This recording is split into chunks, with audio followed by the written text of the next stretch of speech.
KG 1200 1300 ఆ రేట్లో పడినాయి అనమాట. అంటే 10 కేజీల పిల్ల 13,000 14,000 పడింది అంటావు. కిలో 1000 కంటే 12,000 13,000 పడుతుంది అనమాట. ఇవేం చెప్తున్నావు ఇప్పుడు పిల్లల్ని? ఒకటేం చెప్తున్నావు, జత ఏం చెప్తావా? ఒకటి వచ్చి 16,000 చెప్తా ఉండా, జత 32,000 చెప్తావు.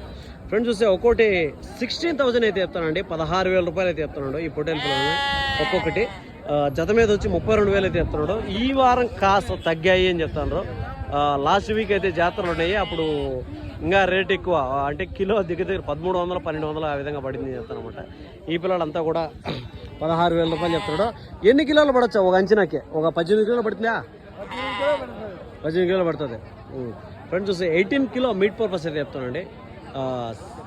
16,000 అయితే ప్రైస్ అయితే చెప్తున్నాడు. చెప్పడం వ్యాపారం అయితే ఖచ్చితంగా ఉంటుంది అనమాట. చెప్పింది ఫిక్స్డ్ రేట్ కదా కాబట్టి వ్యాపారం అనేది ఖచ్చితంగా ఉంటుంది. సో మనకి దీంట్లో సంబంధించిన పెద్ద వీడియో అయితే చేసినాము. దాంట్లో సంబంధించినట్టు అయితే మన ఛానల్లో పెద్ద వీడియోలు అయితే ఉన్నాయి. ఎవరైనా ఇంట్రెస్ట్గా ఉండో చూడొచ్చు.